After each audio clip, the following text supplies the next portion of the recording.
Hello everyone, welcome back to Civil Services Study.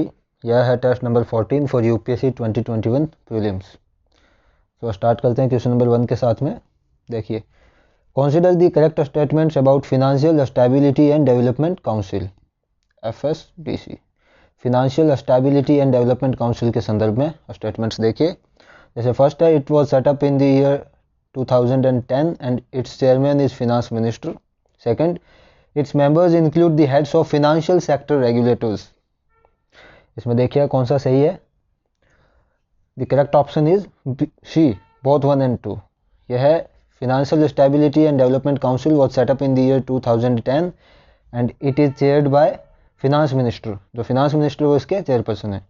And its members include other members कौन है? Heads of the Financial Sector Regulators। तो explanation में देखेंगे, financial sector regulators like RBI, SEBI, IRDA, इन सभी के जो हेड्स है वो सभी इसके फिनेंशियल स्टेबिलिटी डेवलपमेंट काउंसिल के मेंबर्स है। ठीक है, तो याद रखिए। और इनके अलावा अदर मेंबर्स कौन से होंगे? जो वो है finance secretary, then chief economic adviser, then secretary of the department of financial services and secretary of the department of economic affairs. ठीक है, तो ये चार ये है।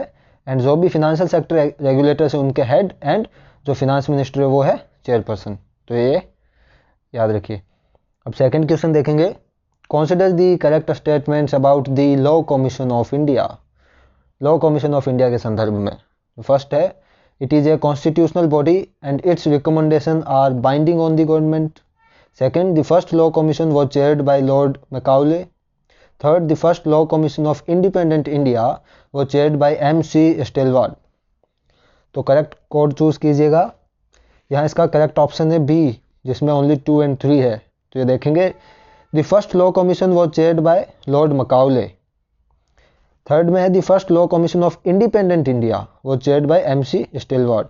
इंडिपेंडेंट इंडिया का फर्स्ट लॉ कमीशन चेयर किया था MC स्टेलवार्ड ने, परंतु इंडिपेंडेंस से पहले जो लॉ कमीशन था, फर्स्ट लॉ कमीशन, वो था लॉर्ड मैकाउले। तो ये डिफरेंस याद रखिएगा। ठीक है, एक तो जो फर्स्ट लॉ कमीशन था वो तो लॉर्ड मैकाउले ने चेयर किया था, and first law commission after the freedom of India, independent India का फर्स्ट लॉ कमीशन MC स्टेलवार्ड ने किया था। और जो फर्स्ट स्टेटमेंट ये गलत है। ये कैसे गलत है देखेंगे, that the law commission is non statutory body, it is not a constitutional body, it is a non statutory body and its recommendations are not binding on the government. याद रखिए, are not binding. And its function क्या है इसके? Its function is to recommend the legislative measures for the purpose of consolidation on and codification of laws. इसके उसका मुख्य काम क्या है? Codification of law. ठीक है, ये लॉ बनाता है। तो ये सब है लॉ कमीशन के ये फीचर्स है, जो कि एक नॉन स्टैट्यूटरी बॉडी है। क्वेश्चन नंबर 3 देखेंगे, consider the correct statement about the supreme court. Supreme court के संदर्भ में जैसे फर्स्ट है, the CJI, chief justice of India, the CJI with the prior approval of the president has the power to appoint any other place in as the seat of the supreme court. Second है, the constitutional cases और references made by the president are decided by a bench consisting of at least 5 जजेस। तो correct code इसमें देखिएगा, यहाँ correct option है C, both the statements are correct. ये देखेंगे हम, the CJI has the power to appoint any other place within the territory of India as the seat of Supreme Court। जैसे कि अभी दिल्ली में है, परंतु दिल्ली के अलावा कहीं भी सुप्रीम कोर्ट की सीट अगर सेटअप करनी है तो यह हमारे CJI साहब कर सकते हैं, वो भी with the prior approval of the president. ठीक है, जो सेकंड है, द कॉन्स्टिट्यूशनल केसेस और references made by president are decided by a bench consisting of at least 5 जजेस। तो कॉन्स्टिट्यूशनल केसेस में जो बेंच होती है उसमें एटलीस्ट 5 जजेस होने चाहिए। ठीक है, 5 जजेस एटलीस्ट, मिनिमम। ठीक है, तो इसका ये एक्सप्लेनेशन देखेंगे हम।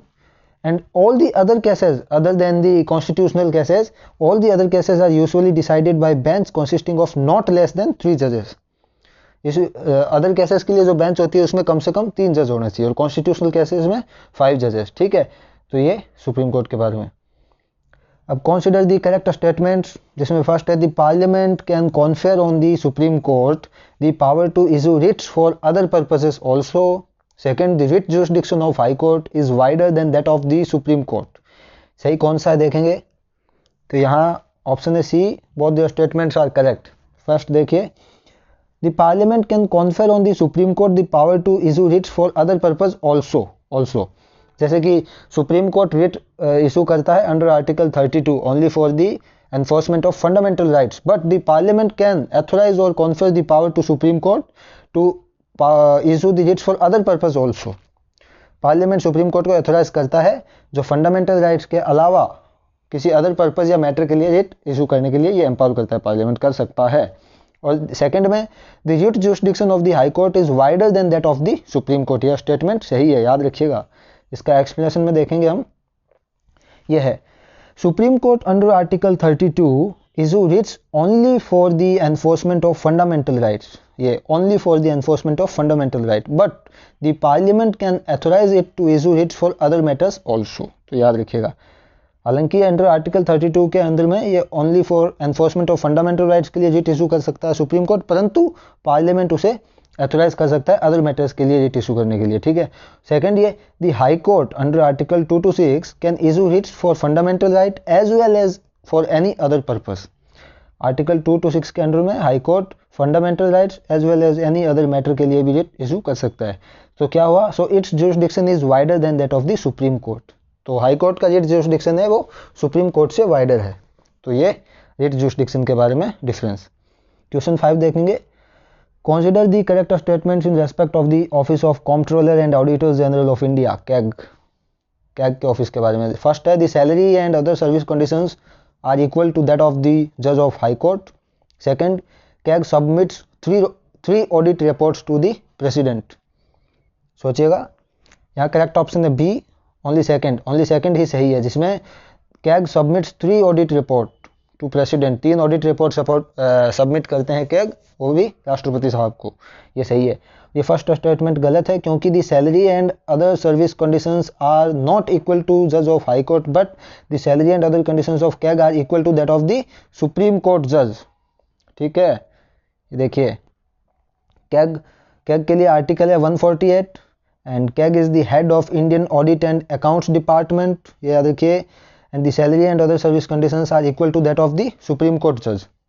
और ये 3 ऑडिट रिपोर्ट प्रेजेंट करते हैं प्रेसिडेंट साहब को, जिसमें पहला है audit report on appropriation account, second audit report on finance accounts and third है audit report on public undertakings. तो ये 3 ऑडिट रिपोर्ट्स है, ठीक है, कैग के बारे में। तो कैग की है बेसिक इन्फॉर्मेशन, ओके।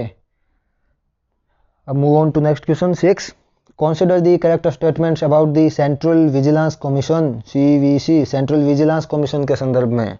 ये जैसे फर्स्ट है, it's an statutory body and was recommended by Santhanam committee.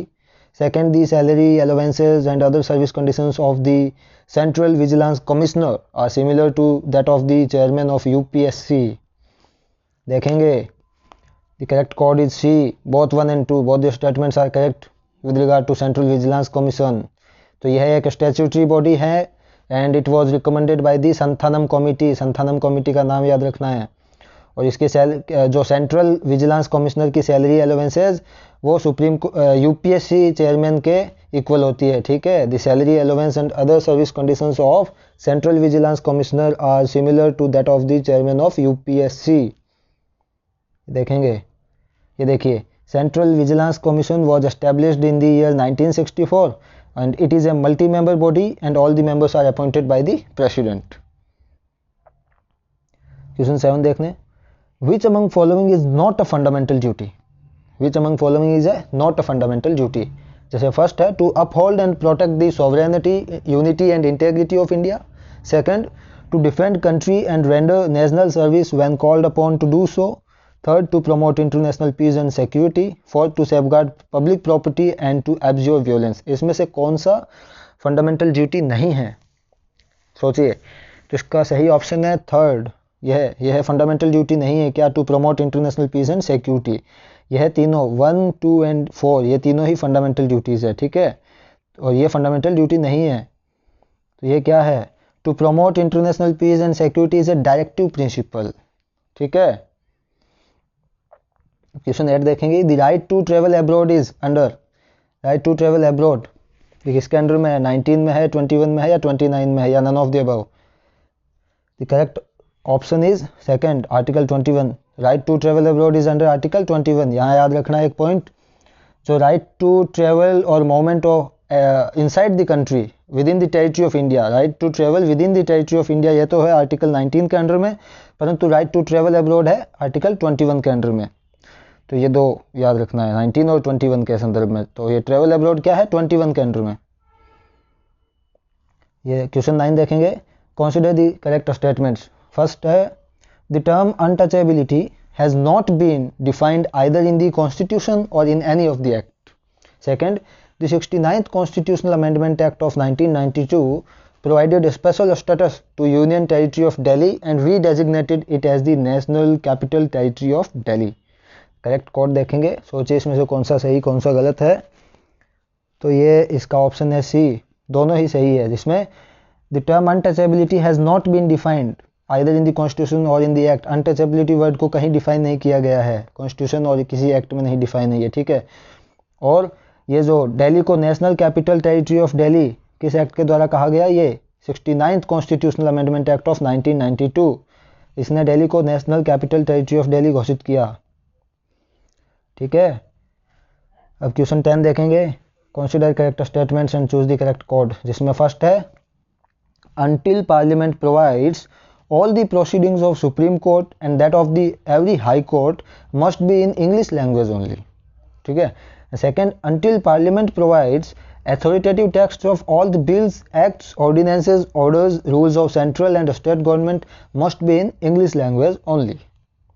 तो ये करेक्ट ऑप्शन देखिए, सोचिए कौन सा सही है। यहाँ ऑप्शन है सी, दोनों ही स्टेटमेंट सही है। देखेंगे until parliament provides, जब तक पार्लियामेंट नहीं कहता है, the all the proceedings of supreme court and high court must be in english language only।